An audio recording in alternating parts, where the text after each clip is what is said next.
Okay, this here I just wanted to cover right quick some of my plants, and I didn't plant as many as I'd like, but yeah. But this is the I got 3 squash so far. This is the 2 in the tub. If you notice one on the left, it got a little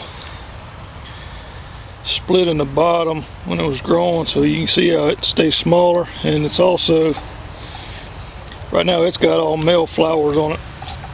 I don't know if you can see it or not, but if you look down there, you can see where the base of it split. So it's not doing as good, but I'm not gonna really worry about it too much. But I planted these here just in case, but the leaves and all block a lot of the sun, so you can see I'm gonna wind up pulling these up.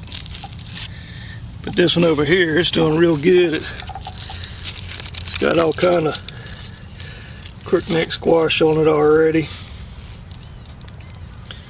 and it's doing really good. This one's my 3rd plant. It's doing really well too. It's in my old Rubbermaid worm bin, and it's got quite a few squash on it too. And I mean, it's got all kind of bloom action going on down here. So basically with these 2 squash plants, I get enough, I'd imagine, to eat squash like I want, but I'd really like to have more of them. I could freeze some. But that's the only squash plants I got now, but I'm gonna wind up planting a few more. But my bell peppers ain't doing as good as I'd like, but this one right here is yellower than the one that's in my totally soilless medium bed. And I thought they'd get taller than that already, but they're doing pretty good actually. But there's one on the other side that's got a little small bell pepper on it, but they're not doing too bad. This is my hybrid tomato plant. I mean, it's not even really getting good tomatoes on it yet, and it's already, I don't know, probably, I'd say 4 foot tall already. But this thing is a beauty. It's got nice, healthy, thick stalks, and it's already got some nice clumps of tomatoes in there. I don't know if you can see them up in there or not. And yeah, let me see if I can get it from the other side here.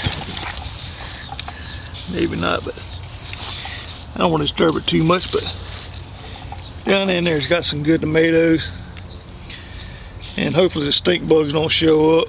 But here's another bell pepper on the other side,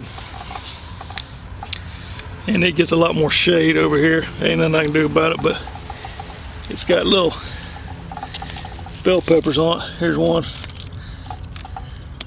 There's one there, so hopefully it'll still make the pepper. It's got plenty of blooms on it. I'm still happy with it. And of course my parsley, I mean, yes, parsley. This stuff is beautiful. I mean, I didn't think it would do as good as it is with a little bit of shade from these tomatoes, but this way I'm gonna grow it from now on. I'm gonna put it in between my plants. I'm talking about, this is the best parsley I've ever grown, and I'm happy with it. Now this one here, as you can probably tell, you can see what hybrids are bred to do a lot of stuff, which this may get so many tomatoes on it, it may break. And this is an heirloom, and you can tell they totally look different. And it's a lot yellower. It's got these curly leaves, but it's got blooms all over it. Just the tomatoes aren't on here yet. But I'm thinking about actually next time planting nothing but heirlooms if I can find it. My wife actually likes this plant better than that huge one over there.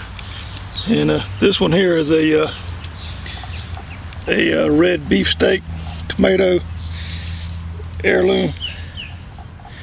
So, like I say, she really loves this plant. But I don't know if you can see it or not, but there's some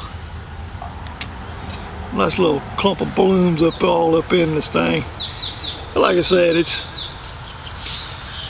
not pretty like the hybrid, but even these seeds, I'm gonna wind up saving these seeds on there. And just between these two tomato plants, it'll keep her supplied in tomatoes. I can't really eat them too much because I got real bad acid reflux. I don't mess with tomatoes a whole lot, but she really loves this plant. But anyway, that pretty much covers it for now, I guess.